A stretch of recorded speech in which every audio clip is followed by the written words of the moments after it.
Dobrý deň, milí diváci západoslovenskej televízie. Moje meno je Michal Albert a budeme sa v tejto novej špeciálnej relácii rozprávať o aktuálnych palčivých témach spoločnosti. Po mojej ľavej ruke som rád, že prijala pozvanie doktorka Soňa Peková, ktorá je molekulárnou biologičkou. Dobrý deň. Dobrý deň a dobrý den.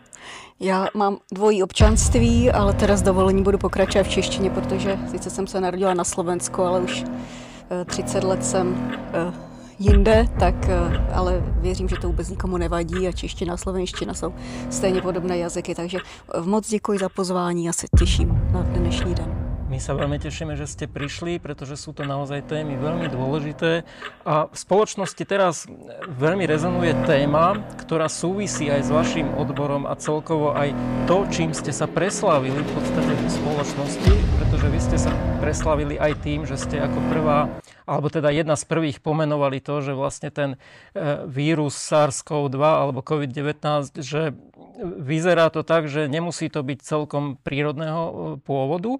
No a na Slovensku vznikla teraz samozrejme veľká aj okolo toho hystéria, pretože vznikol nový úrad, špeciálny teda úrad splnomocnenca pre riešenie toho celého manažovania pandémie a splnomocnenec vlády doktor Peter Kotlár dal už aj prvé stanoviská toho, čo vyšetroval.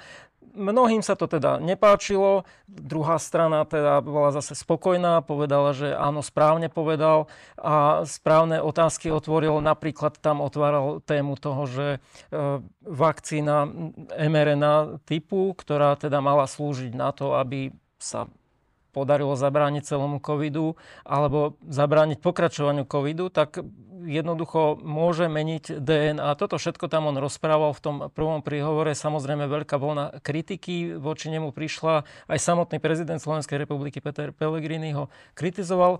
Ako celkovo ste vnímali tieto správy? Jednak o tom, čo doktor Peter Kotlár zatiaľ zistil a potom aj tie výsledky, tie mediálne odozvy. No, děkuji za ten dotaz a vlastně toto asi bylo to primární, proč jsme se my tady sešli, protože s panem doktorem Kotlárem já jsem v diskuzi byla na toto téma, ale v té době, když začínal s tím projektem, tak mi připadalo, že je to příliš spolitizované téma a to, co je potřeba, aby se veřejnost dověděla, to znamená, jaké jsou medicínské a biologické podklady všeho, co se vlastně, nebo aspoň to, co do dnešního dne víme, co se asi událo, tak měla jsem intenzivní pocit, že nebude dovoleno, aby se to prostě dostalo k uším obyčejných lidí, protože mainstream vůbec nepodporoval tady ty myšlenky. Takže já jsem mu tenkrát poděkovala za pozvání do té vyšetřovací komise nebo do toho komitétu, který ustanovil, protože jsem cítila, že nemám víc, co lidem říct. Všechno, co jsem uměla, tak jsem včas, doufám, řekla hned na začátku vlastně té takzvané pandemie. Asi se dostaneme i k tomu, co to vlastně bylo za konstrukt, který hýbal tou společností. Ale dnes, po té, co jsem si vyslechla jeho zprávu, kterou reportoval novinářům a teda můžu podepsat to, co tam říká, tak já jsem cítila velkou potřebu ho naprosto a veřejně podpořit v tom jeho snažení a poděkovat mu za to, co udělal, protože evidentně asi lidi vnímají, že to byl akt velkého hrdinství z jeho strany, protože opravdu ten protitlak je obrovský. On přeci jenom zastává nějakou politickou funkci, která je pod vlivem nějakých pák, které třeba veřejnost ani nemusí znát, takže to, co udělal, že vlastně prezentoval ta data, která shromáždil o tom, jak ty vakcíny jsou nebezpečné, co to vlastně způsobilo, jaké medicínské problémy, tak to je jako obrovský jeho přínos a to, že vlastně řekl nahlas, že vyšetřování této celé pandemie takzvané má tendenci se ubírat stranou vyšetřování nějakých ekonomických zločinů nebo prostě nějakých nepravostí, které se tam udály, tak to on považuje za zavádějící cestu, což já se domnívám rovněž. A to, co nejdůležitější na tom je, že vlastně je spoustu lidí, kteří mají zdravotní postižení a prostě je potřeba řešit tuto věc a ne, jestli někdo koupil za kolik nějaké antigenní testy a podobně. To se dá skutečně vyřešit později, ale teď je potřeba se postarat o ty lidi, kteří jsou jako kdyby postižený tou vakcinací. A to, co teda se domnívám především, je potřeba udělat preventivní opatření maximálního charakteru, aby se nic podobného neopakovalo. A toto jsou věci, které asi bychom si tady dneska mohli bychom vykopnout ten míč a začít si vlastně říkat o tom, v jakém stavu je třeba i legislativa, která se týká tady těch věcí, kde jsme byli v roce 2020, kdy se objevila první zpráva o tom viru, co recenzované publikace ukazovaly už v té době, ale nebyl vůbec žádná chuť mainstreamu a vůbec ani takzvané té odborné veřejnosti, o které teda já se domnívám, že je to jakýsi pseudonym pro neodbornou veřejnost, která byla vlastně vytažena na světlo světa, aby ukazovala, kudy se má ubírat myšlení lidí a prostě pohled na ty věci. Tak kde to bylo v roce 2020? Co jsme dokázali v té době přes alternativní média lidem sdělit a bylo to extrémně těžké.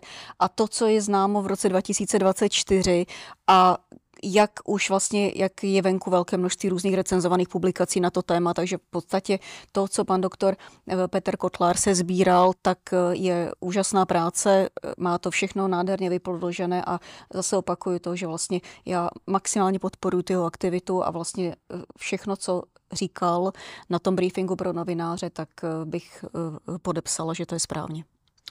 Oni sa neskôr, nie že neskôr, ale nieraz sa teda vyjadrujú proste všetci jeho oponenti a celkovo oponenti toho, že tu môže ísť o niečo iné, ako je dosiaľ nejako vedecky prezentované, tak opierajú sa o to, že Peter Kotlár, doktor Kotlár teda niečo tvrdí, ale nemá o tom žiadny dôkaz. Nijako to nepodložuje. A vy sama tu teraz hovoríte, že však on to má podložené tam nejaké veci.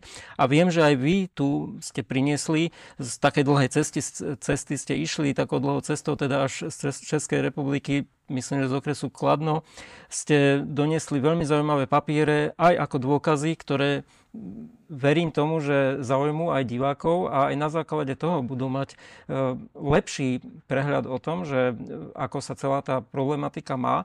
Tak možno začneme práve tým, čo povedal Peter Kotlár v tom prvom vystúpení a teda to, že mali by sme si dať pozor, mali by sme stopnúť to očkovanie, aj keď je nepovinné, ale ešte stále sa teda očkuje aj proti COVID-19, ale pripomenul to, že táto vakcína nie je celkom v poriadku a mali by sme byť na poplach. Povedal, že dokonca ona môže meniť DNA. Tak ako je to s týmto?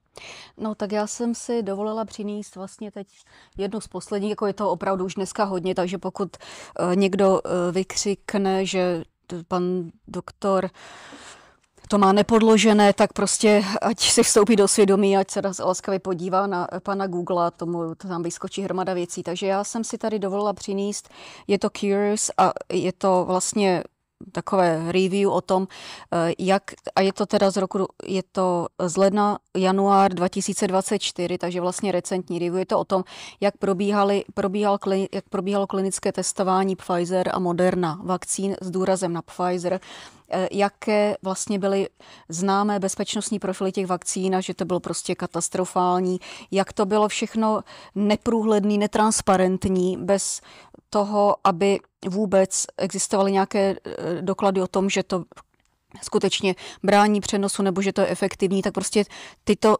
věty, tato slova začali používat politici bez ohledu na to, že neměli vůbec žádné k tomu důkazy, že by to, kdyby bylo důkladně provedeno ty experimenty. A navíc je to tak, že vakcína, aby se dala použít, tak aspoň 5 let musí být v klinickém použití, ideálně 10 let a takzvané unprecedented vakcíny, to znamená vakcíny, které jsou založeny na principu, který nikdy nebyl ještě testován, což je mRNA vakcína, takzvaná vakcína, tak tyto mají vlastně předpokládanou dobu hodnocení až 15 let, což evidentně nenastalo, protože víte, že 2020 na jaře začala ta takzvaná pandemie a už někdy na konci roku prostě začal ten očkovací experiment. Takže všechno tady je, prostě tady je ta publikace, kterou může si kdokoliv přečíst, já to takhle otočím, ale to, co bych ráda řekla, je, že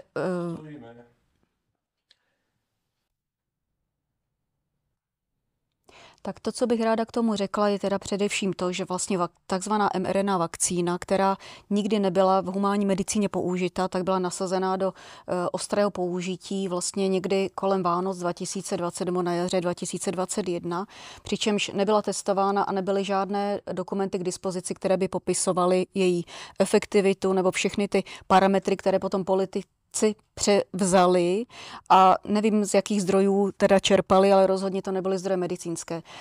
V tom roce, vlastně kolem těch Vánoc 2021, tak už nicméně byly venku publikace, které se daly použít a které ukazovaly na to, že ta vakcína velmi pravděpodobně, nebo ta mRNA, ten mRNA konstrukt bude nebezpečný. A já jsem o tom reportovala, vyšlo to tady v časopise, vyšla práce IJVTPR, to je vlastně americký žurnál, napsala to Stephanie Seneff, profesorka, a vlastně provedli MIT, to je Massachusetts Institute of Technology v Bostonu, provedli in silico analýzu té kazety, co by to mohlo dělat, a už i na základě tady tohoto článku, který jako velice detailně popisoval, jaké nežádoucí efekty lze očekávat, a to už bylo v květnu 2021 venku a já jsem teda reportovala, bohužel přes mainstream to nebylo možné, tak jsem reportovala přes alternativní média, aby to zachytil kdo dokáže, tak tam je detailně popsáno, že to má prostě potenciálně možný efekt na neurodegenerativní choroby neuronálního systému, má to potenciálně neblahý efekt na kardiovaskulární systém, na autoimunitní vznik a rozvoj autoimunitních onemocnění, na možnost nějaké karcinogeneze, a to jsou všechno jenom in silico predikce té věci. To znamená, že i tato informace měla vést k tomu, že mělo dojít k výrazné zdrženlivosti v plošném nasazení tohoto přípravku. A navíc mRNA vakcína nebyla nikdy v humánní medicíně použitá, jak jsem zmiňovala, a její parametry jsou vlastně jako v podstatě velice, velice nebezpečné. A boli používané v tej zvieracej medicíne mRNA? Ne.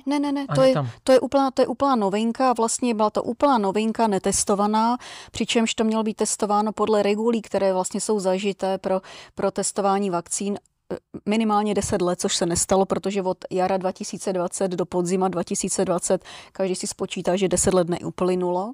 No a to, co je ještě teda velice důležité, je, že Pfizer, aby teda rozpoutal tu očkovací kampaň, tak samozřejmě jakousi dokumentaci oni měli. To je teda nutné. A v Americe došlo k tomu, tam existuje čemu se říká Freedom of Information Act. Je to vlastně zákon, který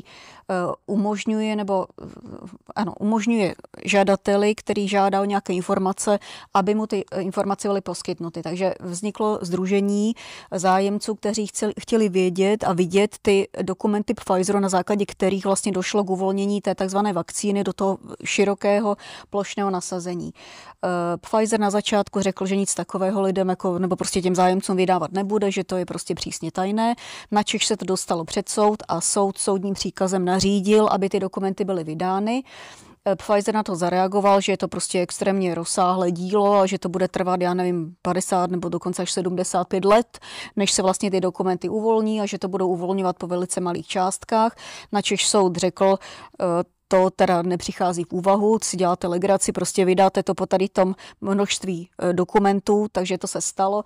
A co teda osud chtěl či nechtěl, tak ten, kdo první šáhnul do toho koše s těma dokumentama, tak vytáhl dokument, který jsem rovněž ukazovala jsem ho i v alternativních médiích v Česku, je z dubna 2021 a je to kumulativní analýza postautorizačních nežádoucích účinků té vakcíny Pfizer, a to jsou data, která se sbíral Pfizer od 1.12.2020 do 28.2.2021, takže vlastně bylo to zrovna na přelomu, kdy potom nastoupila ta vakcinační kampaň. Ten dokument byl dost cenzurován, nicméně je z něho jasně patrné, že se sbíralo 42 086 případů, z čehož ta bezpečnostní charakteristika té takzvané vakcíny vychází jako příšerná, protože tam bylo 1223 úmrtí, což je 2,9% případů. Potom tam bylo množství nežádoucích účinků 19 582 a z těchto nežádoucích účinků ten hlasatel tvrdil, že se z nich jako kdyby dostal, vyléčil. Potom tam byly nežádoucí účinky, které měly následky, které teda ten kdo obdržel tu takzvanou vakcínu, tak těch bylo 520. Potom těch, kteří se vlastně neuzdravili po podání těch té takzvané vakcíny, těch bylo 11 361, takže na takto malém souboru, který oni se sbírali z Ameriky, ze Spojeného království, Itálie, Německo, Francie, Portugalsko, Španělsko a dalších zemí, tak hned tady bylo 42 086 nežádoucích účinků, které byly různého typu závažnosti a nicméně teda v rámci úmrtí na podání té vakcíny. A potom je tady vlastně sumář těch bezpečnostních parametrů té takzvané vakcíny a tady píšou, že informace, které úplně chybí, a jsme teda znovu opakuju, jsme v dubnu apríl 2021, tak informace, které úplně chybí, je použití v těhotenství a laktaci, přičemž víte dobře, že těhotné ženy byly očkovány na veliko a prostě jako na běžícím páse, takže oni neměli žádná data v těhotenství a laktaci. Žádná data pro použití u pediatrických pacientů, což jsou děti, mladších 12 let, přičemž víte, že byla prostě určitě aktivita očkovat i malé děti, kterých se to onemocnění jako opravdu v rozsahu, že by na to umřeli nebo podobně, prostě se jich to netýkalo. A nebyla dostupná žádná data o efektivnosti té vakcíny. Tady to v tom dokumentu je. Takže toto byl smolík Pfizera, že tento dokument se dostal na světlo boží, ale samozřejmě byl tak prudce cenzorován, že se to nikde v mainstreamu nevyskytlo. Na základě Freedom of Information Act potom ještě byl uvolněn další dokument soudním příkazem. Ten dokument má 393 stránek a je z 21.6.2022. Byl získán z celkového počtu případů, které teda evaluovali, bylo 1,5 milionu a celkový počet nežádoucích účinků té Pfizer vakcíny byl 4 964 106 a týkal se téměř všech orgánových systémů. Mělo to 393 stránek. Rovněž toto nebylo veřejnosti dostupné. Takže ta takzvaná vakcína má příšerný bezpečnostní profil. To, že má potenciálně příšerný bezpečnostní profil, tak to už bylo publikováno hned na začátku, jak jsem ukazovala ten článek paní profesorky Senev. Takže tady jenom na podporu vlastně dat pana doktora Petra Kotlára.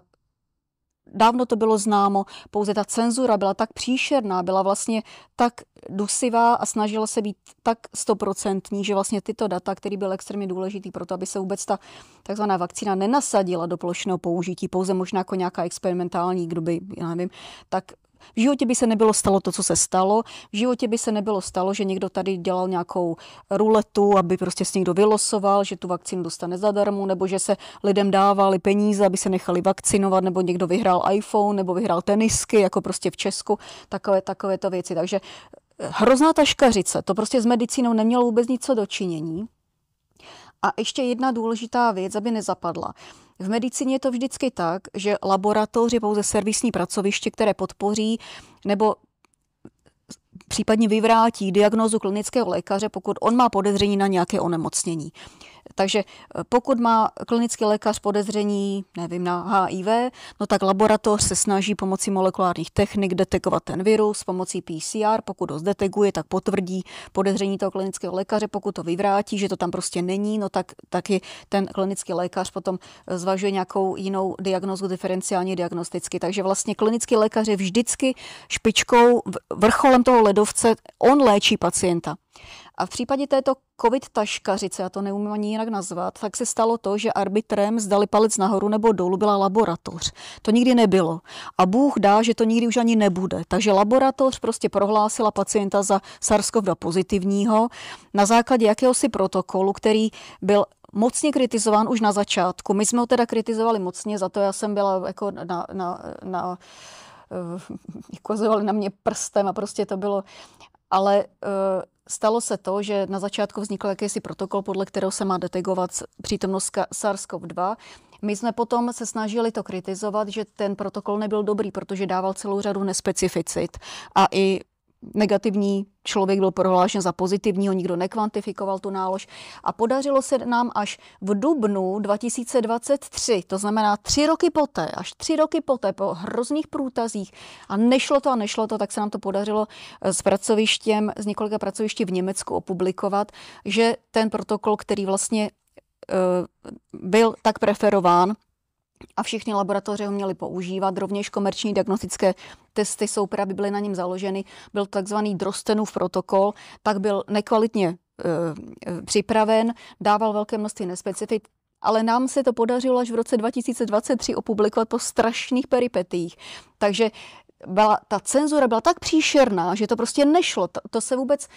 Jako, já mám několik desítek publikací za sebou a vím, že to není vždycky jednoduché, ale prostě referí pošle nějaké námitky, já odpovím na ty námitky, pokud je to prostě rozumné a dohodneme se, tak se to buď přijme nebo nepřijme, ale každý má svoje argumenty. Ale tady člověk poslal tu publikaci, tam to půl roku viselo, nikdo se k tomu nevyjádřil, na opakované e-maily a urgence nikdo neodpovídal, prostě takhle to nikdy nebylo. Tady to bylo úplně prostě do očí bíjící, že se něco děje a že to je spolitizováno a že to s medicínou nemá to dočení. Tak, ale tady se nám v roce 2023 podařilo konečně opublikovat, teda co se týče protokolu, tak prostě tak se říká prostě pozdě. Nicméně se nám podařilo do tady toho článku propasírovat data ze sekvenování jednotlivých vln, které teda byly v České republice. Bylo to celogenomové sekvenování těch 3 vln, které byly na podzim 2020 a na jaře 2021. A tam jsme na základě genomické sekvence toho SARS-CoV-2, toho takzvaného viru, zjistili, že ty vlny nebyly závislé na sobě. Druhá vlna nevycházela z první a třetí vlna nevycházela z druhé. To se pozná na základě genetického profilu. Je to něco podobného, jako když se určuje paternita, zdali dítě patří rodičům. Tak to dítě musí nést mutace rodičů, aby se mohli říct, že prostě to dítě patří těm rodičům. A tyto vlny se vyznačovaly tím, že mutace, které ten virus měl, nebo SARS-CoV-2 sekvence, budu teda říkat, měla v té druhé vlně, protože ta první byla taková ta minuciózní někdy v březnu, v marci 2020, jak to začínalo, tak ta, která byla v tom září a ta byla teda predikovaná, že bude, to teda taky nevím, z jaké křišťálové koule kdo věštil, že věděl, že to bude v září, taky to bylo v září. A ta sekvence se lišila od té původní, což je normální, protože SARS-CoV-2 je to RNA virus, jako mutuje, to je v pořádku, ale ta další vlna, která vznikla, tak ta nenesla mutace té předchozí vlny, ale byla úplně jiná, byla geneticky úplně jiná. Navíc vlastně to území České republiky bylo poměrně geneticky uzavřené, protože cestovat se moc nemohlo, byly ty lockdowny a podobně, takže by člověk čekal, že pokud tam bude nějaká vlna, a z ní vznikne další, no tak ta další ponese ty mutace té předchozí vlny. To by bylo tak logické, to je takto v genetice, ale to se nestalo a ta další vlna jako kdyby postrácela mutace té vlny předchozí. Takže vypadá to tak, že jsou to prostě nezávislé vlny, které se tam, nebo nezávislé viry, nebo co, prostě vlny, které se tam vyskytly a my jsme to tady museli jako přefrázovali jsme to 100krát a jenom jsme napsali, aby se to dalo opublikovat, že to bylo pozoruhodné. Ale ten, kdo prostě má hlavu na krku, navíc, než aby mu tam pršelo do toho krku, tak jako mu to asi docvaklo, že pokud jsou ty vlny nezávislé na sobě a další vlna nevychází z té předchozí, tak odkud se ta další vlna vyskytla, odkud to přišlo. Takže toto je velice otevřená věc. A ještě bych k tomu... Takže to byl Drostenův protokol a abych vás jako ještě trošičku, možná se tomu budete už smát, ale smát přes slzy, ale v dubnu 2020, což bylo vlastně záhy, apríl 2020, tak se v Natureu, a Nature to je ze Science a Cell prostě nejvyšší platforma publikační, jako v našem oboru, tak se objevila práce, která se nazývá Rychlá rekonstrukce SARS-CoV-2, toho viru, pomocí syntetické genomiky. Syntetická genomika je obor, kdy vlastně já zadám sekvenci, kterou si třeba vymyslím, že chci, a pomocí technologií se to nasyntetizuje. Prostě úplně uměle se nasyntetizuje ten genom. Tady v tomto případě to bylo teda měsíc poté, co se objevil ten virus SARS-CoV-2, tak tady ukazují, jak jednoduché je to vytvořit. Já když jsem to reportovala, zase na mě ukázali prstem, že jsem nějaká konspirátorka, zase říkám Nature, to je prostě jako snad nejvýš. Takže objednali si fragmenty toho SARS-CoV-2, protože to nechtěli jako 30 000 bazí, ale prostě po kouskách. To trvalo 14 dnů, než se to takzvaně navařilo, nasyntetizovalo. Když jim to přišlo, do té laboratoře, tak v kvasince pomocí homologní rekombinace a přikrývajících se konců se skládali ten genom. Kvasinka to umí, na základě homologní rekombinace to umí udělat. Z kvasinky se získal vlastně ten celý rekombinát, ten se pomocí T7 RNA polymerázy přepsal do RNA, vznikly RNA vlákna jako SARS-CoV-2, tím se zatransfekovala tkáňová kultura a ta vyprodukovala velké množství partikulí. Oni to sklidili a měli SARS-CoV-2 tolik, že ho mohli prostě si s ním dělat jako co chtěli. Takže toto prosím pěkně vyšlo 24.4.2020. Nikdo o tomto nemluvil, nikdo. Já jsem o tom mluvila, ukázali na mě prstem, že jsem konspirátorka. Ale to, co vám chci říct, že to, co my jsme mocně kritizovali, ten protokol toho Drostena, to je Charité Berlin, tak když se podíváte, kdo napsal tento článek v tom Nature, tak Christian Drosten je jeden z těch autorů. Moji milí, všichni v tom jeli. Já už si to neumím vysvětlit jinak a prostě promiňte, že to takhle jako říkám dopředu tu pointu, ale toto je hra jako makabrózní, brutální hra, protože ti, co na jedné straně vykřikují, že testujte a jak je to nebezpečné, na druhé straně vám ukážou, že to umí vyrobit. A jak byste si toto vysvětlili jinak, než že je to skutečně hra, která se tady prostě provedla v obrovském měřítku. Uchopili to politici, neuchopila to medicínská veřejnost a stalo se tady jako něco, co se jako ještě nikdy nestalo a vlastně je tady jako velké poškození veřejnosti, je tady velké poškození vlastně jako zdravotního stavu veřejnosti na základě tady této hrůzostrašnosti, která se odehrála. A aký by byl zmysel, té hry? Smysl té hry by byl, aby konečně lidi pochopili. Prostě ten svět se posouvá se vědomí lidí. Už nás nebaví chodit na středověké popravy, už nás to nebaví, prostě naše vědomí se někam posunulo. A svět se posouvá, vědomí lidí se posouvá a aby se lidi probrali, že někdo je neustále tahá za nos, že někdo je neustále manipuluje nějakým směrem, že někdo jim neustále něco vnucuje, co mají chtít, protože jsou všude reklamy, že si to musíš koupit, pokud si to nekoupíš, nejsi in. A je vlastně taková tlačenka, aby se ty ovce nahnaly do košiara, ale jako tak strašně, že podle mého jako nebyl asi nějaký jednodušší způsob, jak ty lidi probrat a ukázat jim, že někdo s nima úplně hrůzostrašně manipuluje, než tento. A vlastně dneska, já se teda domnívám, že to takto bylo, protože jinak bych si to nedokázala jakože vysvětlit a dneska, když je tady taková jakože je tady obrovské množství důkazů, co se dělo a přesto všechno je neustále takový odpor, že se o tom nesmí mluvit. Ten, kdo o tom mluví, tak se na něj ukáže prstem, že je nějaký chybný. Tady prostě jsou publikace, které to všechno na to ukazovaly, tak já si to prostě jako neumím jinak vysvětlit, než že toto byla takzvaná plandemie, že prostě tady chtěl někdo zkusit, jak jednoduché bude zavést teror do populace a ovlivnit lidi strachem o život z nějakého imaginárního viru, který nakonec, jak se ukázalo, tak jeho smrtnost je rovná se nebo nižší podle teda země, kde to bylo měřeno, než kardiovaskulární choroby před covidem. Takže toto byla hra, jak ukázat, jakým způsobem se dá populace sterorizovat a ovlivnit tak, že potom kdokoliv řekne cokoliv a lidi běží tím směrem a prostě nechají si jaksi bez důkazů, bez čehokoliv, jenom protože je obrovská mediální masáž a že to na nich teče ze všech stran, že prostě vypnou svůj logický rozum, vypnou prostě to své vědomí, které mají a nechají se tak ovlivnit, že to nakonec stojí zdraví. A to, že dneska je tady nějaký jakže posun, jo, že by se tady udělali nějaké soudy, aby někdo zaplatil, šel do vězení a podobně. Já si myslím, že to není cesta z tohoto, protože to je já si myslím, že to je neřešitelné, protože medicína má máslo na hlavě. Ti, co vakcinovali bez ohledu na to, že jestli prostě pacient dostal tu takzvanou vakcínu, odešel domů, nečekal půl hodiny v čekárně, jestli se mu náhodou něco nestane. Vakcinovalo se v zoologické zahradě, vakcinovalo se na nádraží, autobusovém, prostě to neexistuje, to takhle nikdy nebylo. Takže vlastně toto jsou všechno kdyby důkazy toho, že medicína má šílené máslo na hlavě.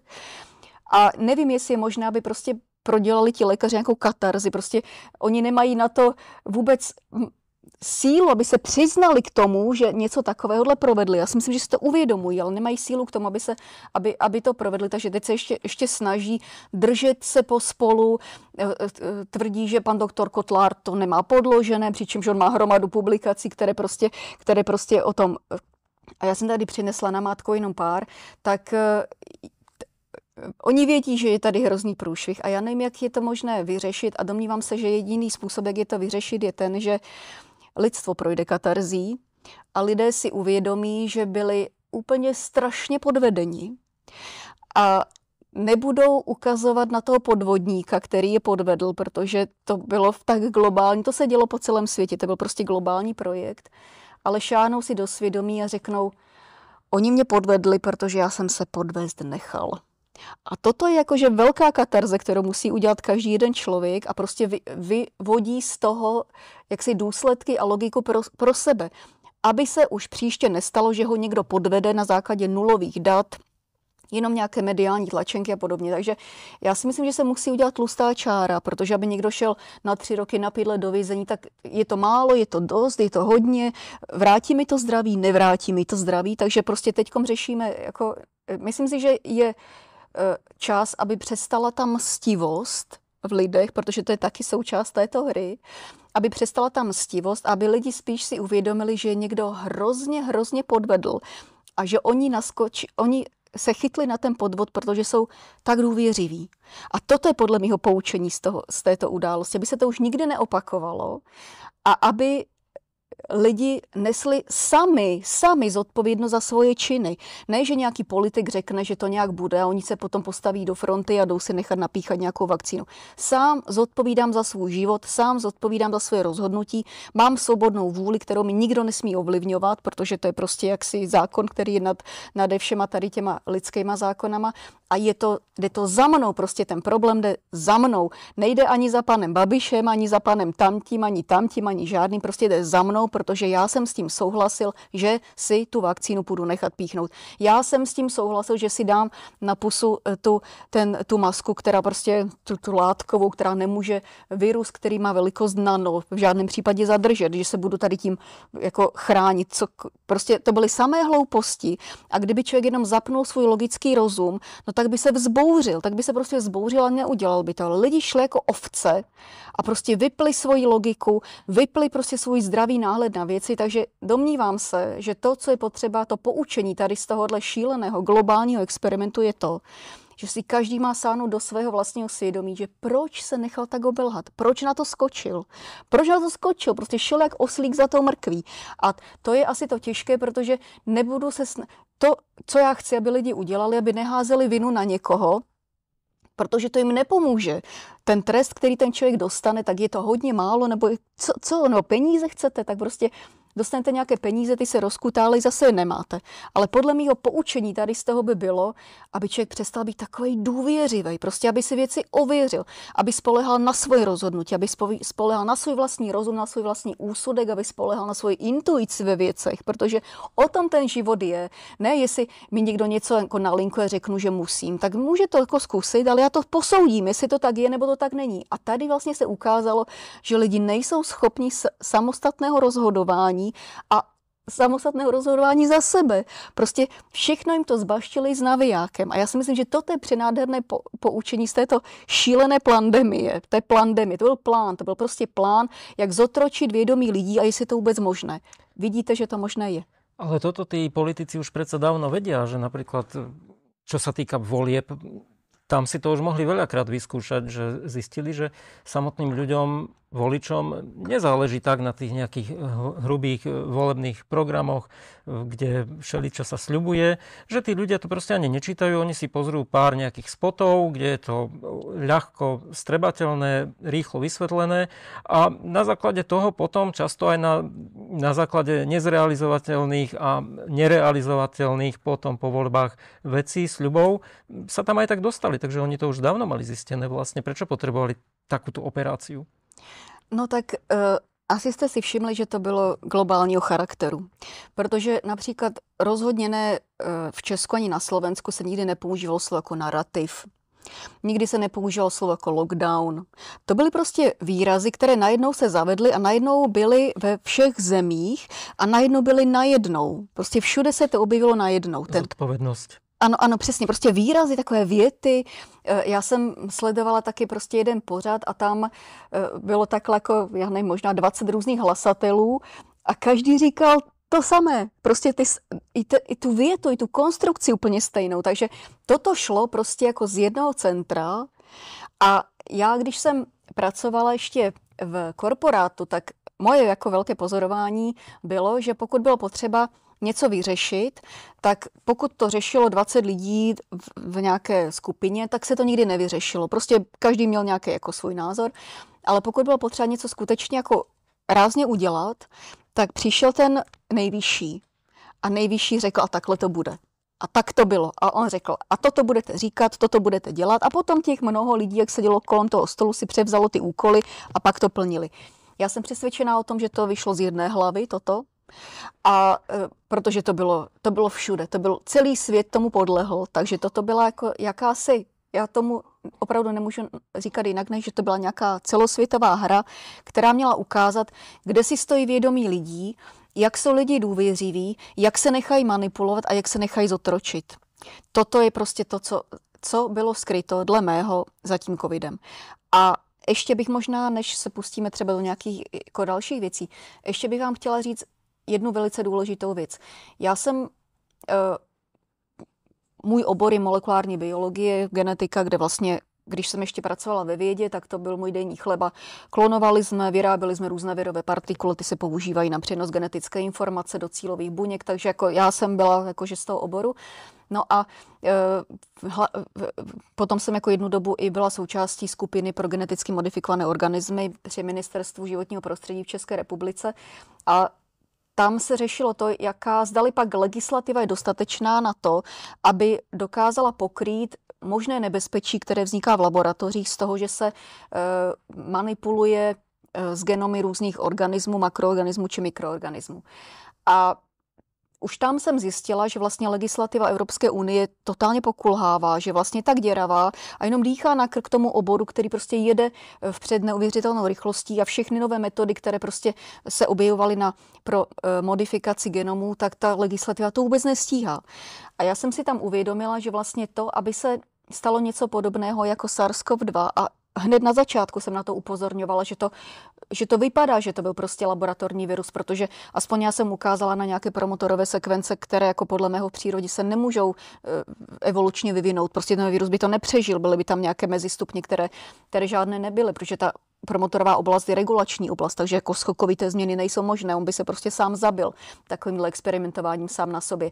Tak jsem ukázala na to, že pozor, že tady je prostě varianta, že to je z laboratoře a že jak na to ukazuju už tolik let, nebo prostě se o tom bavíme tolik let, že je to možné, že z nějaké laboratoře něco unikne, což bylo i v případě SARS-1, MERSu, eboli, to jsou všechno zdokumentované věci, takže pozor na to, jestli to náhodou není tento případ, tak místo toho, aby mě tenkrát řekli, holka, ty máš možná pravdu, tak po mně vyrazili normálně jak šílený. A i to pro mě byla taková zpráva, že se jako něco zvláštního děje. A to, co bych vám jako ráda řekla, kde si vlastně ta legislativa jako kdyby stojí, tak je tady nějaká konvence o biologických a toxických zbraních, ta je z roku 1972, k které se řada zemí připojila, ale některé ne. Nepřipojila se například Amerika.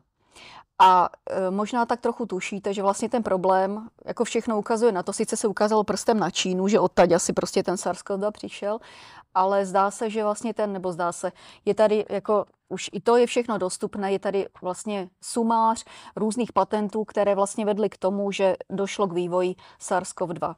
A tyto patenty, to je všechno veřejně dostupné, z čísly těch patentů a všechno, ale to, co na tom je důležité, je, že v roce 2014, bylo to 17.10.2014, tak za administrativy Baracka Obamy došlo k tomu, že Barack Obama, to bylo vlastně jeho druhé funkční období, tak zakázal takzvané gain of function experimenty a gain of function znamená, že se typicky nějakému patogennímu mikroorganismu dá další funkce, která zvyšuje jeho patogenicitu, nebo zvyšuje rychlost jeho šíření v prostředí, nebo zvyšuje, nebo mění jeho tropismus. To znamená, že ten virus, který byl původně kuřecí, najednou infikuje fretku nebo infikuje člověka. To jsou ty gain of function experimenty. Takzvaní vědci tvrdili, že to je proto, aby vyvíjeli vakcíny, jenomže tomu se říká takzvaně jaksi patogeny dvojího použití, že buď teda na ty vakcíny, anebo se to dá použít rovněž jako biologická zbraň. A za administrativy Baracka Obamy došlo k tomu, že on to zakázal, tyto experimenty, a prostě bez ohledu na to, že teda Amerika nebyla součástí té konvence, tak on prostě tady tu legislativu implementoval, že se to prostě dělat nesmí.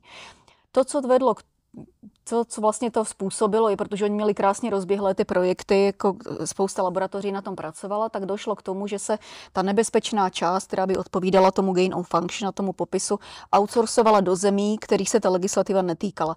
Typicky Čína. A tam už vlastně v roce 2014 jsou první zprávy o tom, že Ralph Baric, což byl ze severní Karoliny vědec z University of Chapel Hill, tak ve spolupráci s paní doktorkou Zheng Li, to byla takzvaná ta netopíří žena z Wuhanu, tak vlastně začali modifikovat SARS tak, aby vlastně měnil tropismus svého účinku. Takže místo toho, že původně infikoval třeba, já nevím, ptáky, tak začal infikovat i savce. A toto se vlastně vyvedlo, outsourcovalo do Číny, kde ta legislativa prostě to jaksi nespracovávala a tam se tyto věci dělaly. To, co bylo ale důležité, je, že potom, co Barack Obama vlastně jakože tu legislativu implementoval, že se ty experimenty v Americe, že to je prostě mimo zákon, tak v roce 2017 to zase bylo zrevertováno a zase se to vrátilo a to se stalo za vlády, za vlády, to takový prostě, to se stalo za administrativy Donalda Trumpa, který vlastně zákaz Baracka Obamy zrušil a zase vrátil tady tu možnost experimentování tohoto nebezpečného druhu, zase vrátil americkým laboratořím, no a tam potom vznikl další patent, který a celá řada dalších patentů a asi jste zaregistrovali Peter Daszak a EcoHealth Alliance. To byla vlastně Dr. Fauci a Peter Daszak EcoHealth Alliance. To byla taková ta výhybka, která vedla peníze těch amerických daňových poplatníků, jak oni to rádi říkají, z NIH přes EcoHealth Alliance do Wuhanu a vlastně došlo jaksi k vývoji, tady k práci prostě na vývoj viru SARS-CoV-2. No a když se vyšetřoval Wuhan, no tak vedoucím té výpravy byl Peter Daszak, což byla vlastně, to byl střet zájmu jak hrom, takže nic se nevyšetřilo samozřejmě. Prostě obrovská taškařice, to je prostě teátr, který se děl. Takže ta legislativa, která je za tím, aby se nevyvíjely nějaké nebezpečné věci, tak ta skutečně pokulhává a já jsem strávila v laboratoři prostě já jsem stále v laboratoři a vím moc dobře, že kdybych šla kontrolovat nějakou laboratoř, zdali se takovéto věci tam dějí či nedějí, nemám vůbec šanci to zjistit. Jako tu dokumentaci mi nikdo nepředloží, pohledem do inkubátoru nepoznám, co se prostě, jaké viry se kultivují, v jaké kultivační městičce, takže je to vlastně na svědomí toho experimentátora, zdali takové věci dělat bude či nebude a myslím si, že to je jako chabé. A toto, čo ste teraz spomenuli, to, že Donald Trump to vlastne umožnil znovu po tom zákaze od Obamu, aby sa to teda robilo, to potom sa snažil zase ďalší prezident, ktorý prišiel po ňom, a teda súčasný prezident Biden, zase nejako zmeniť, alebo to nechal tak podľa toho, čo Trump stavil? Neřešilo se to dál, aspoň nevím o tom, že by se to řešilo, ale v poslední době, jako že by se to legislativně nějak jako vyřešilo, ale v poslední době je mnoho hlasů a v Senátu to prostě neustále zaznívá, že tyto věci se zase mají nějak legislativně uchopit, že není možné, že prostě obrovské, nikdo neřekne, že to je z laboratoře, to já tady jenom vykřikuju a to na základě toho, že podle sekvenování té promotorové oblasti neumím si vysvětlit, jakým způsobem by se to v přírodě stalo. Rovněž ty vlny, které jsou nezávislé na sobě, to prostě vůbec neukazuje ani nevykazuje žádný přirozený evoluční profil. Takže já tady neustále ukazuju na to, že se velmi pravděpodobně stalo to, že se jednalo o laboratorní úniky a nebo se jednalo o skutečně nějakou plánovanou globalistickou akci, která měla ukázat na to, kde si to lidstvo stojí a zdali je možné si je omotat kolem prstu ty lidi a prostě s nima cvičit tak, jak Verchuška si přeje. Takže v tuto chvíli zase v Americe to rozpoutalo prostě ohromné diskuze na téma gain of function, jak je to nebezpečné. Oni se teď jako dohadují, co je gain of function a co není, prostě slovíčkaření, ale ten problém vlastně se otevřel, což je výborné a uvidíme, jak to bude dál, ale asi pokud v Americe to vyhrá Trump, tak to asi nechá být, protože za jeho administrativy došlo k reverzi toho legislativního opatření, které teda jako zavedl Barack Obama v roce 2014. A za to teda mu patří obrovský dík, ale ono to tak trošku nějak jako zapadlo, lidi o tom nevědí.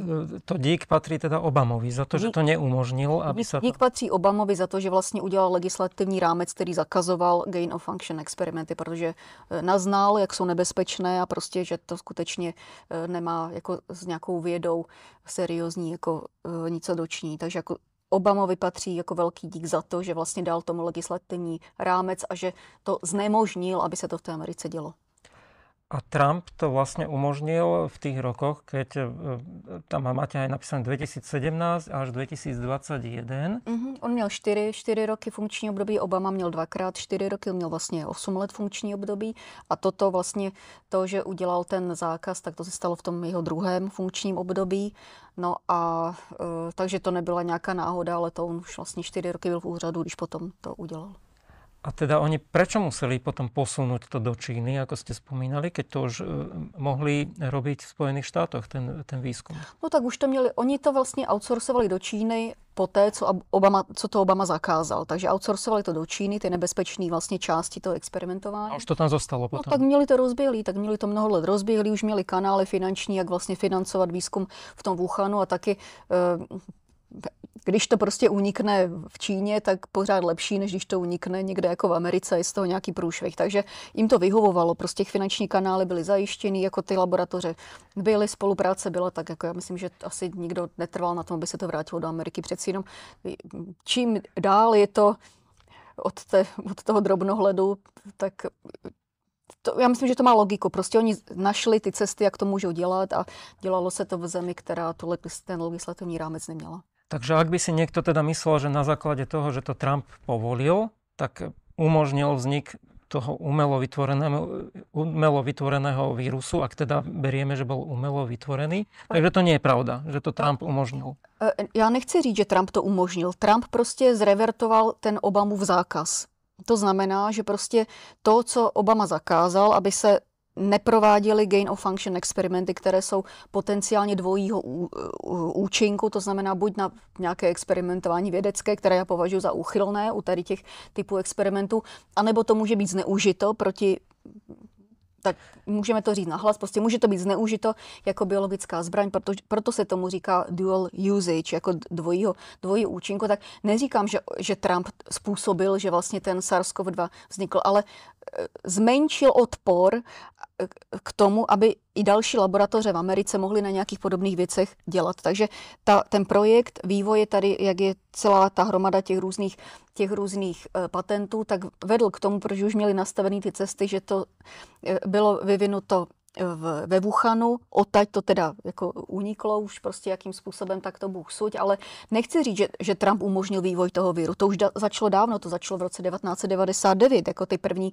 myšlenky na to, že nějaká takováto věc vznikne. Je tam hromada těch patentů, který krok po kroku vedli až tady k tomu, ale chci jenom říct, že Barack Obama za své administrativy prostě dal legislativní rámec těmto nebezpečným experimentům v tom smyslu, že prostě to zakázal. Na území USA. Na území USA, no, protože oni vlastně jako nebyli v rámci té konvence mezinárodní. Takže to jako za to patří Baracku Obamovi prostě obrovský dík, že toto udělal. A to, když Donald Trump se dostal vlastně k funkci, no tak tam je takový jako zvláštní folklor v té Americe, že to, co zavede jeden, druhý okamžitě zruší. Jo, to tak je. Takže i třeba taková ta sociální pomoc těm jak se tomu potom posměšně říkalo Obamacare, to bylo to zdravotní pojištění, které vlastně dalo zdravotní pojištění 50 milionům Američanů, které by bez tady toho státního zásahu za Baracka Obamy prostě k tomu neměli přístup, prostě neměli by zdravotní pojištění. 50 milionů Američanů by nemělo zdravotní pojištění. No a teď zase Trump to má jako jeden z bodů volebního programu, že to chce zrušit, ale to byly jako překrásné prostě sociální kroky v rámci Ameriky, která je založená na tom dolaru a financích a prostě když máš dolar, tak jsi friend a když nemáš dolar, tak nejsi friend. Já jsem tam strávila dost času, tak já vím, jaká tam je atmosféra. Jako pro práci úžasná, ale nějaký mezilidský nebo nějaký jako sociální, že někdo pomůže někomu, to tam jako, že opravdu ve srovnání tady s těmi našimi zeměmi, tak to tam jako nepěstují. Takže vlastně to, co zavedl jeden nebo zrušil jeden, protože to považoval za nebezpečné, jako třeba ty gain of function experimenty, tak druhý to zase revertuje a takhle si to prostě směšně přehazují. Tak pokud, jako, já nevím, jako kdo to tam teď uchopí v té Americe, vypadá, že asi červená kravata to uchopí, nikoli modrá. Takže Trump, ale myslím si, že to bude...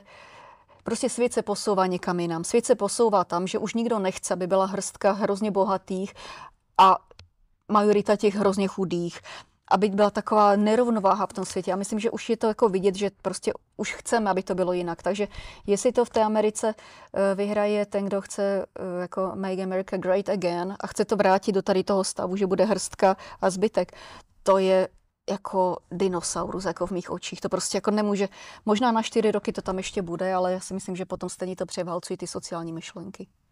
No domnívám se, že vlastně ten svět se skutečně posouvá. Je to vidět i na tom, jak vzniká ten názor, že místo unipolarity je určitě vhodnější multipolarita, to vlastně vidíme.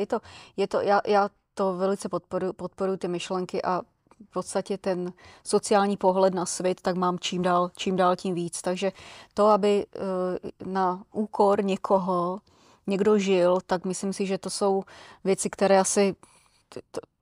To živilo svět po minulou dobu, ale myslím si, že tomu už odzvonilo, nebo už to končí. Takže já se domnívám, že i ta Amerika, pokud bude chtít pokračovat dál, tak z toho hegemona, který točil tím psem celým světem a prostě oni řekli, jak to bude a z toho artificiálně vlastně žili nad poměry, tak tomu je konec. Ale to asi elity nebudú chcieť, lebo práve oni na tom, že je rozdelená spoločnosť a že tie nožnice sa roztvárajú, na tom zarábajú a potrebujú to. No samozřejmě, že to elity chtít nebudou a že to elity chtít nebudou, ale tak zase se vracím k tomu a zase se vracím takhle oklikou k té takzvané pandemii, k té taškařici covidové, která dle mého měla ukázat, kde si stojí vědomí lidí a kde si stojí svobodná vůle lidí a kde si stojí sebeurčení lidí a kde si stojí ten pocit, že mám nějakou cenu v té společnosti, kde si to stojí, tak se ukázalo, že si nestojí nikde.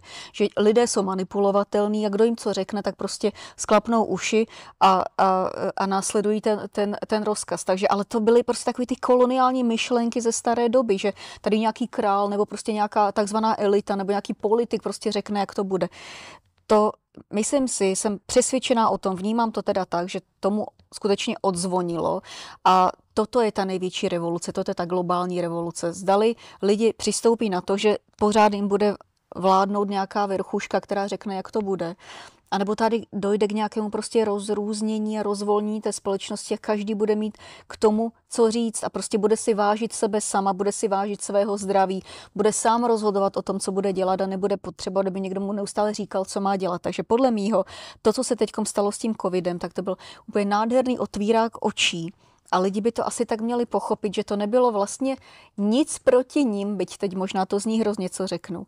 Ale byl to nástroj úplně brutální, makabrózní k tomu, aby se vzpamatovali, aby si prostě uvědomili svoji cenu, aby nenechali sebou mávat, jak někdo se rozhodne. A pokud si uvědomí svoji cenu, nenechají sebou mávat, vždy použijí svoji intuici, svůj zdravý rozum, svoje vzdělání, svoje vědomosti na to, aby se orientovali v životě, tak nemůže nadále pokračovat společnost v globálním měřítku, která je založená na tom, že je tady nějaká hrstka elity a zbytek toho plebsu, který pracuje na tu elitu. Prostě to není možné. Pokud si uvědomím, že mám cenu, no tak nemůže nikdo chtít po mně, abych akceptovala ten starý dinosauří způsob řízení světa. Takže já myslím, že tady jsme v tomto bodě zlomu. Je to nesmírně důležitý bod zlomu a jak cítíme, že vlastně nechceme to tak, aby byla elita a chudý. Prostě rádi se rozdělíme a třeba tady ty naše slovanské národy, my to máme v sobě, my jsme prostě velkorysí, my jsme se rozdali, my to v sobě máme úplně jakože přirozeně, takže nám ta myšlenka i toho, že by i ta Amerika se prostě zrekonfigurovala, že by to přestalo být takový ten já mám peníze, já mám moc a já tady prostě budu zavádět ty války po celém světě a budu tady živit nějaký ten vojensko-průmyslový komplex, abych si na to viděla. Prostě to je konec, jako to je konec. Takže domnívám se, že pokud to teďkom vezme Trump, tak ještě 4 roky to tam bude nějak doutnat, ale ten svět to nakonec převálcuje, ty sociální myšlenky, které teda tam přivedl Barack Obama, takže prostě najdou cestu mezi lidi a i ta Amerika třeba se prostě nějak zlepší. Ďakujeme veľmi pekne. Milí diváci, to bola Soňa Peková, doktorka Soňa Peková. Samozrejme, my budeme ešte pokračovať v ďalšej relácii. Ja som si urobil poznámky, budem aj reagovať na niektoré veci, ktoré ona tu povedala a tiež rozvinieme iné zaujímavé myšlienky a dostaneme sa, verím, k tomu, ako pozitívne sa pozerať aj na tú otázku zdravia. To znamená ísť aj prevenčným systémom, aby človek viac aj preventívne dbal o svoje zdravie a robil veci, ktoré možno tá farma lobby ani by nechcela, aby sme robili, lebo potom nemôže zarábať na tom znovu získavaní zdravia. Ďakujeme veľmi pekne. To bola doktorka Soňa Peková. Ďakujem za pozvanie. Bylo to moc fajn. Krásna slovenčina zostala ešte pekne. Lúči sa aj Michal Albert. Želáme pekný deň ešte a v pokračovaní budeme rozprávať opäť. Děkuji. Dovidenia. Nashledanou.